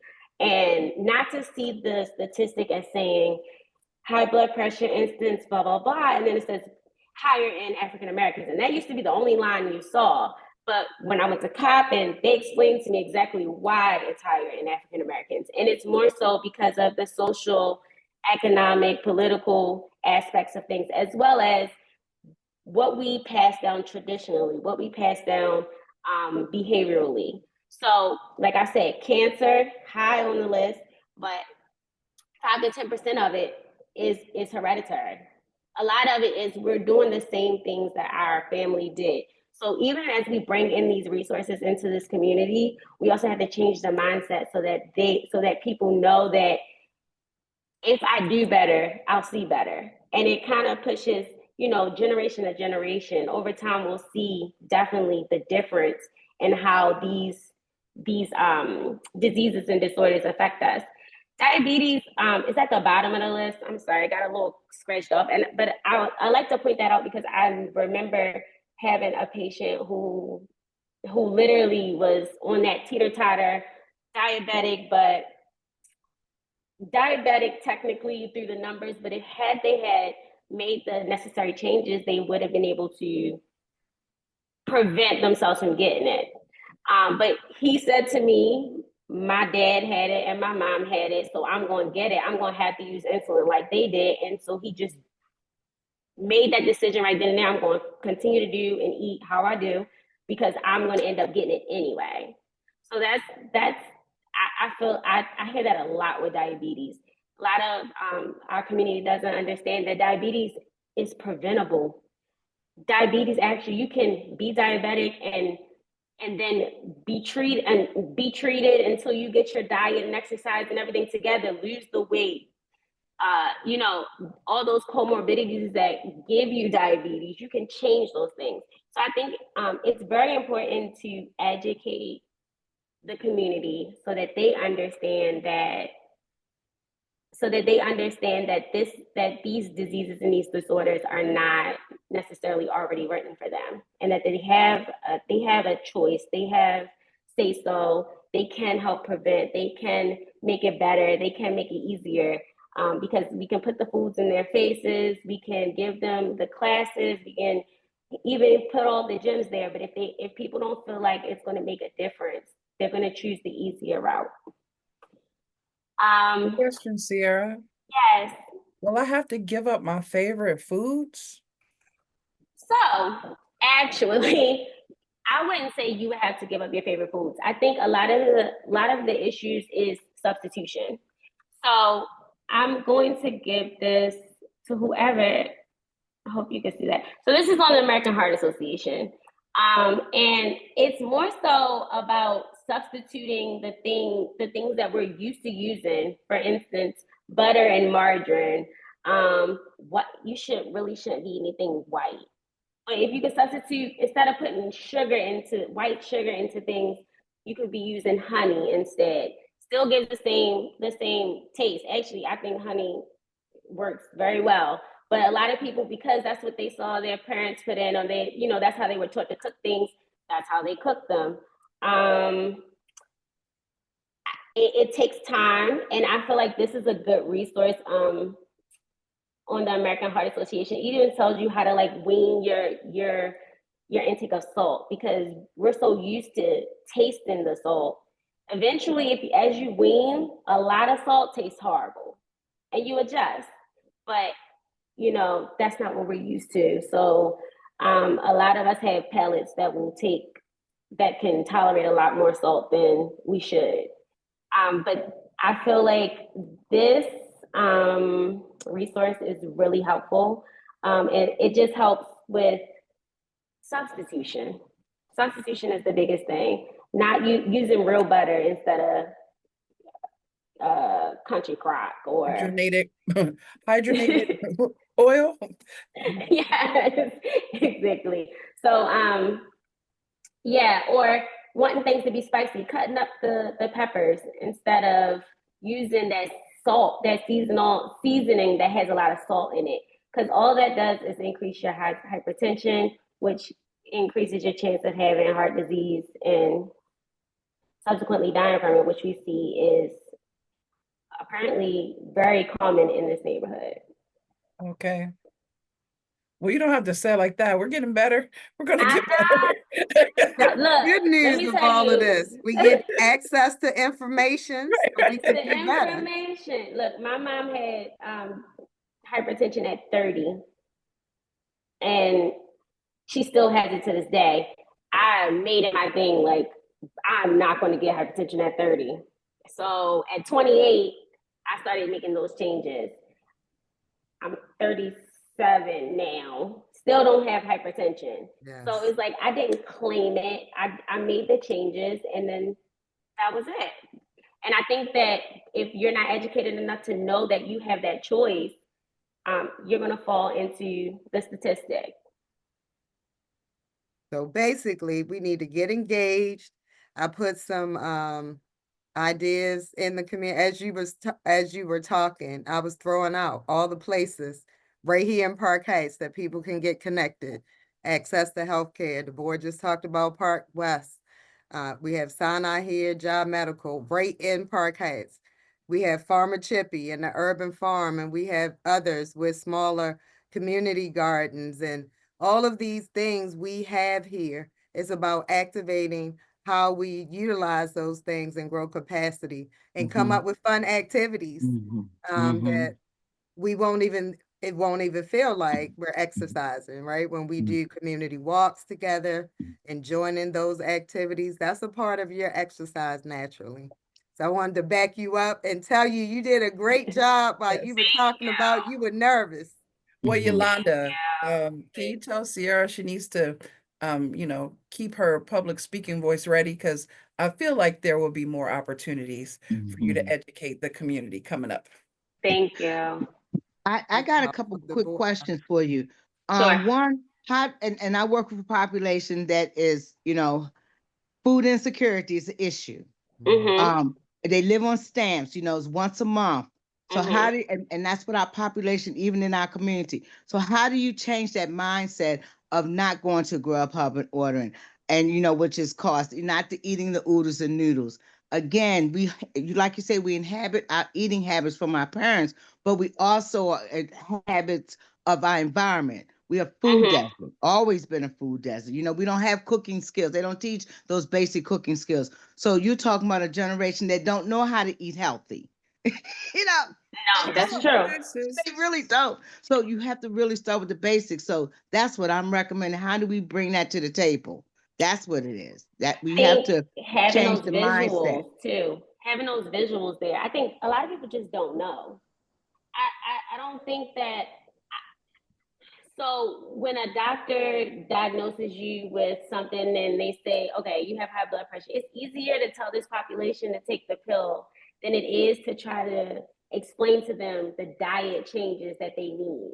And there are resources where nurses can come, there are dietitians, like most of these people, a lot of these people are on Medicaid and Medicare and things like that. There are resources, they just don't know that those resources are there. So there's dietitians that can come in and talk to them. It's the someone sitting down and having that time to actually explain what it means to lower your sodium. Because you'll tell somebody lower their sodium and they think all I gotta do is eat less, and they'll pick up a can of soup, which has like ridiculous amounts of sodium. And they'll say, well, all I'm eating is soup. Like I'm not eating, and they'll name all these things. But so they don't, it's more the education.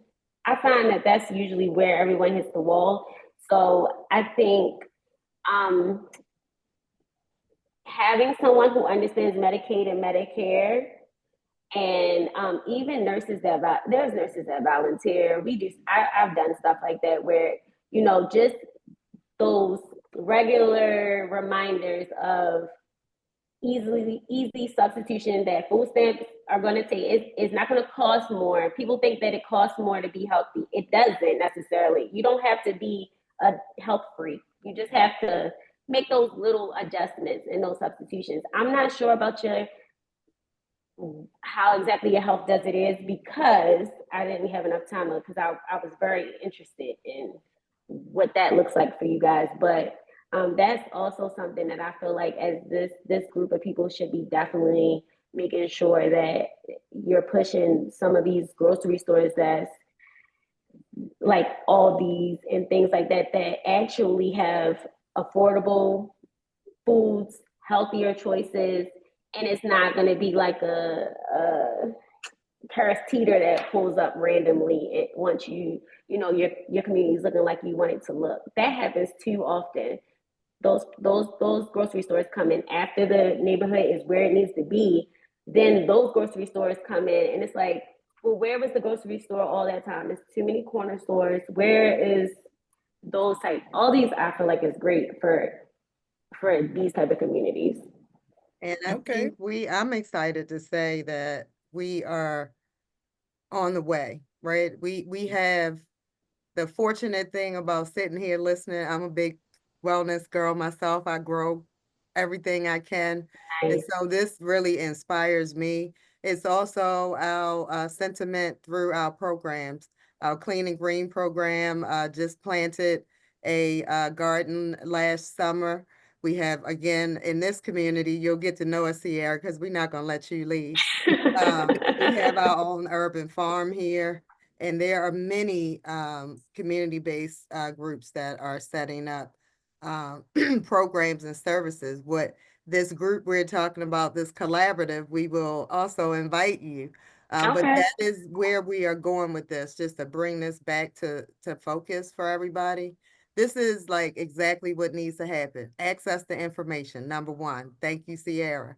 And then we're identifying those partners that can help close those gaps, because we got a hospital here, 2 medical centers. We need to know what they're doing and get the word out, right? Some of this is just people don't know. But when we become a collaborative, we now have a whole collaborative that's focused on these services. We can market their services and get providers that are right here in the community, building their capacity to do more around this. So I'm very excited about you coming on.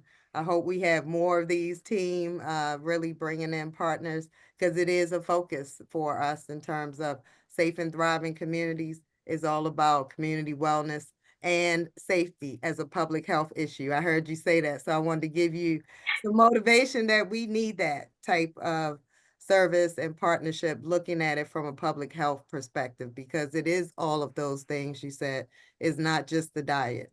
It's activities, changing your the way you exercise, the way you eat, access to trying different foods. So kudos, and I'm just excited to kind of close out with this, is that we're focusing not only on development.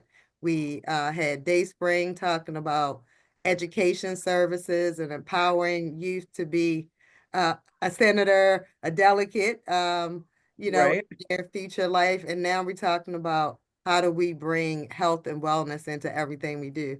And that's really, y'all, that's where we going. That's where we're going. We're building that ecosystem. So thank you, and thank you for making me smile after this long day today. This has been great information. Sierra's information about substitutions is in the chat, along with something from We Are Us about healing together.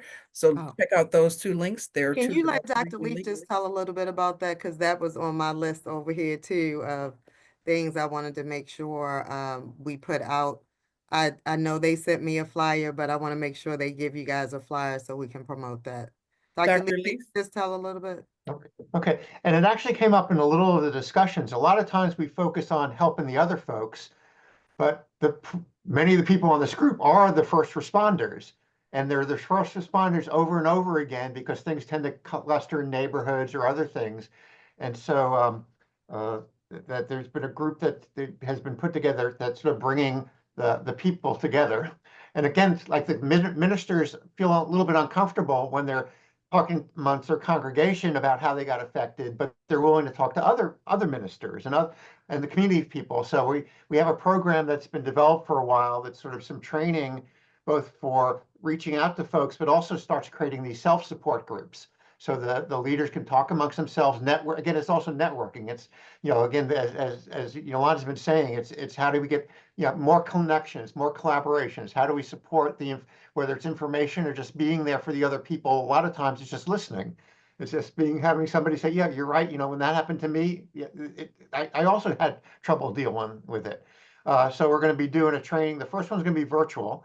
So it's going to be easier to get to, and then we'll have some in-persons. And then the idea is we'll also have some regular monthly meetings, so people after the training can get together, reinforce, bringing in some of the other folks. And so we'll be sending out the invites and the detailed information, soon. And then the idea, though, is initial ones are really for the community leaders, the faith leaders, the service providers themselves also, because some of them are very small. They may be the only mental health person in their organization that's doing the service. They don't have colleagues to rely on and stuff. And again, but we have many of them in Park Heights. So if we can help bring those folks together, we'll really be helping each other. Thank you so much. Couldn't have said it better. We've had a lot of information shared, and you may be worried that you didn't capture it all, but don't worry. This entire community meeting will be available on PHR's YouTube channel, so you can watch, rewind, and see it all again and collect those tidbits that you may have missed. Now, before I move into the end of our program with upcoming events, Yolanda, is there anything that you'd like to impart? No, I just want to say this meeting really is about launching 2025. So I'm excited to see it come together. I want to remind everybody, I'm going to start the highlights that we are in a couple months away from Preakness season. That is our festival here in Park Heights. We are at the table. We're trying to get information about community tickets as we've distributed in the past. But we also have a festival coming up this year. Will be the 4th annual George Spider Anderson Festival. And we are excited because this is also the 150th anniversary of the Preakness, and our festival will be one of the kickoff events of around the state. To launch that lead up to the Preakness, and also highlighting our new Main Streets. Our festival will be in the new Main Streets district. And we're looking forward to many of the community partners again coming together to be vendors at that event. We're hoping to have some entertainment from the community. I thought about Creative City when Principal Mathena was talking about the students. So we want this to be a fun day. It is Mother's Day weekend, but I think it will be an exciting time.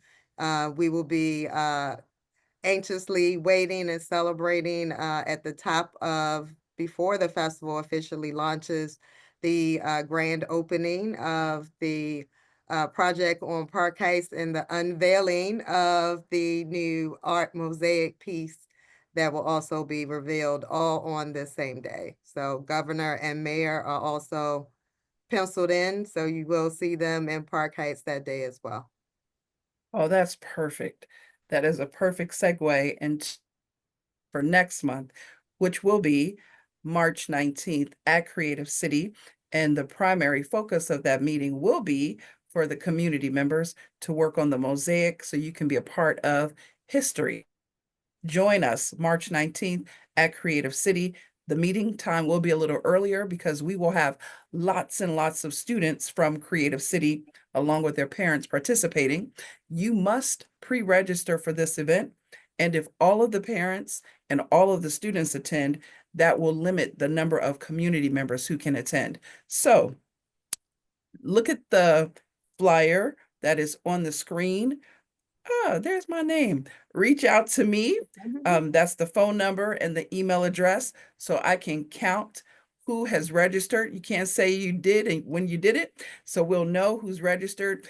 We have a limited number of spaces, and you will need a valid photo ID to enter the Creative City building. So that is one event, but I want to circle back for a second because I want to introduce two people, one of whom Yolanda mentioned Main Streets. We have a new Main Street manager, and he is on the call tonight. His name is Curtis Eaddy. Where are you? Oh, there you go. Okay. I was like, that would be awful. Okay, Curtis Eaddy is here, and I'd like for him to introduce himself so he can let you all know how he should be utilized. Good afternoon, everybody, or evening, everybody. I'm Curtis Eaddy. I'm the new Main Street manager here with Park Heights Renaissance, and I'm definitely excited to be a part of the team. I love all of the community energy that's happening, all of the great wins and things that you're all championing up here in Park Heights. I'm a Baltimore native, 5th generation from West Baltimore. I actually lived up Park Heights though for about 10 years, just up until 2022. And so just moved back down Southwest Baltimore, but it's a beauty to be able to do this type of work, this community development, this economic development in Baltimore and communities that I'm from. We're doing the same job or economic development for several years, so I look forward to bringing my knowledge, my skills, and different things that I've learned for working in Southwest and with Baltimore Development Corporations here to Park Heights. Welcome, welcome, welcome again officially. You know, Thank Main you. Streets is my pet project. Come on, let's go, have a let's beautiful go. Main Streets. Looking forward to it. Welcome, Curtis. Curtis, I love you put your information in the chat, right? Yes, I'll drop it down so it can be more recent. Okay. And then just to share with you all, we're going to be hosting our first business town hall, March the 10th. We're going to be circulating some information about that over the next week or so. Okay, all righty. Thank you, Curtis. And I'd also like to introduce a new team member. And she, if you've seen these beautiful graphics, she is making a great, great mark into the organization. Her name is Robin Singletary, and I'll let Robin introduce herself as well as speak to some more upcoming events. Hello, everyone. I know we're narrowing down on time, so it's great to see everyone and some familiar faces in the crowd. I'm so excited just to get out there and see y'all. I'm coming to every event. So you're gonna see me with my camera. I just got a new iPhone 16. Yeah, I'm bragging.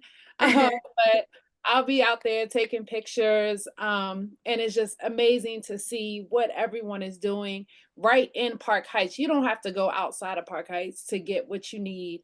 It's all right here. What do we say? We are Renaissance. I'm making it up. I know we don't usually say that, but I'm trying to get that, said. So I'm excited to be here. Again, I don't want to take up your time. I'll just go right into the events. Give me 1 second. Okay, so we have a few things coming up. Try to get them in order. February 15th. Oh, I'm sorry, that's past. Please forgive me. Okay, we're gonna go into tell us about your BGE bill. I know a lot of people had questions about this, so they're holding a city hall on February 20th at 4:30. Get all of your questions answered. Ask anything that you can at these town hall meetings. You want to be there. Supporting family and caregivers. Anyone that is taking care of a loved one, as Sierra has mentioned, she works in that hospice space. So being able to understand what you are going through as you are taking care of a loved one. So please come out February 21st. That is Friday. Birth Equity Resource Fair. We're sticking with families. That's coming in March 1st.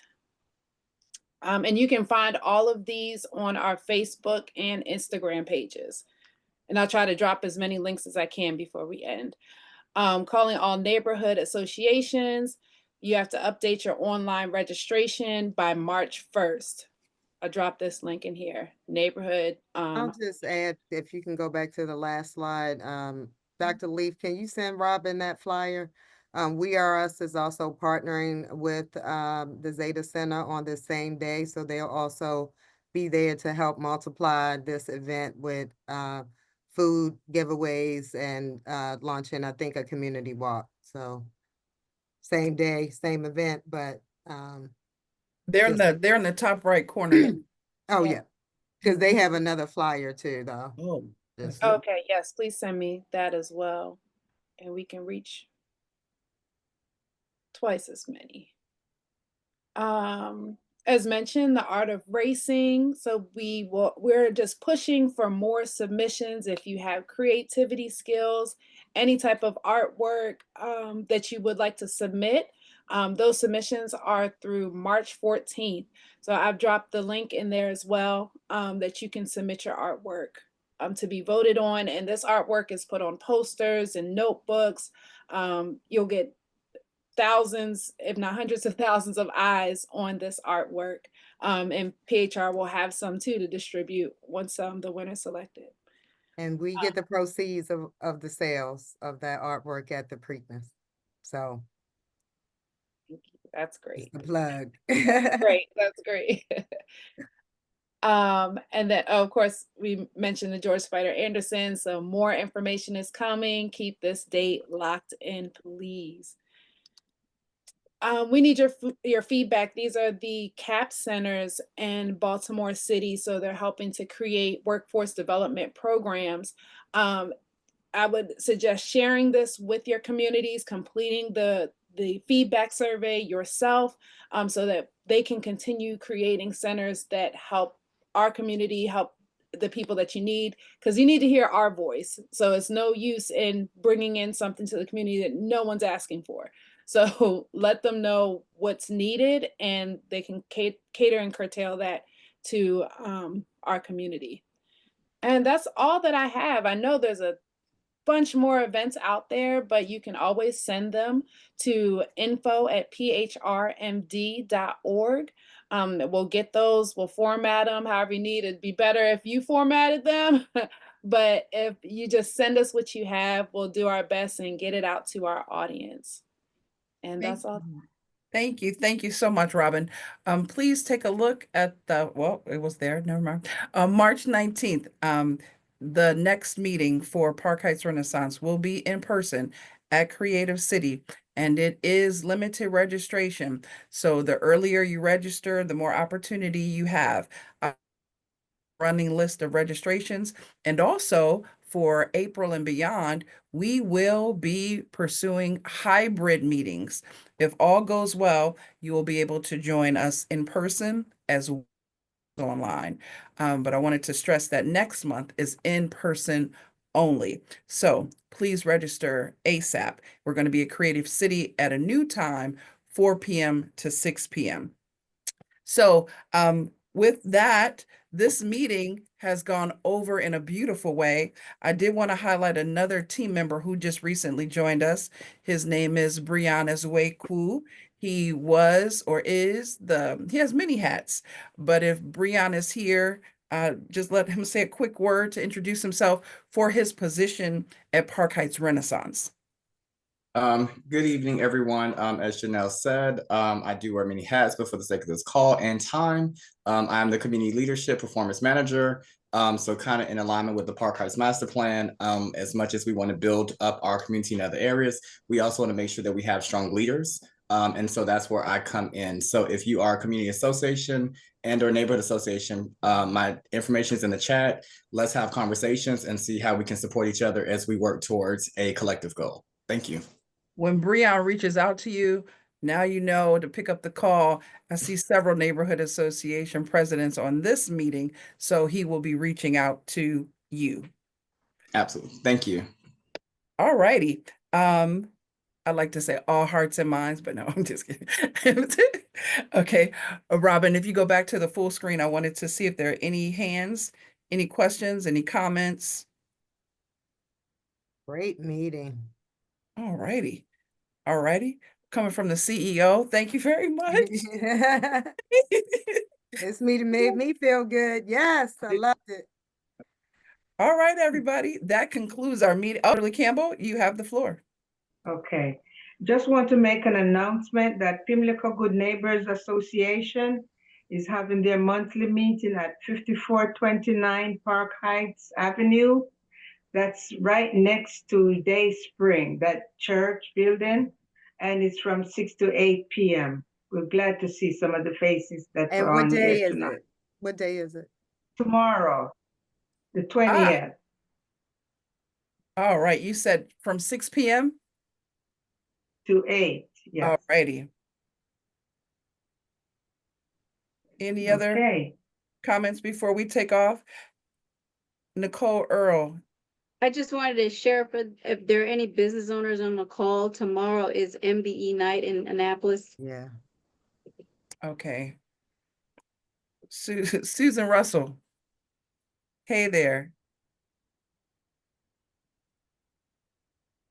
Thank you. I put a note in the chat. This is my first meeting, but I'm very happy to be here, and I've learned a lot. I wanted to announce that on March 23rd, Sunday, March 23rd, there's going to be the second family festival sponsored by the One Park Heights Committee. of the Northwest Baltimore Partnership. It's going to be for children of all ages from 1 to 5 p.m. at the Baltimore City Public Training Facility. And I will send an electronic flyer about it. Excellent. So that you'll have it as soon as possible, and hopefully it can be announced again at next month's meeting. Miss Susan, what's the date? Do you know the date? March March 23rd. 23rd. I put a little in the chat. Okay, thank you. Thank you. And if you all are unaware of the building she's talking about, it's the former Pimlico Middle School, right at the corner of Northern Parkway and Park Heights. All right. Any other comments before we adjourn? I just have one last thing. I want to give it up for Janelle and Serena for doing the work behind the scenes, community engagement. Yes, I have to do it. Right. All this would not be possible without their strategic planning and their logistics that puts all this together. So thank you for everything that you do. I'm gonna throw it back to your Doing work. graphics, great graphics and great timing. All righty. All right, everybody, have a beautiful evening, and I look forward to seeing you all in person next month. We will be creating history that will be alive for posterity to see at the terraces on Park Heights. Have a beautiful night.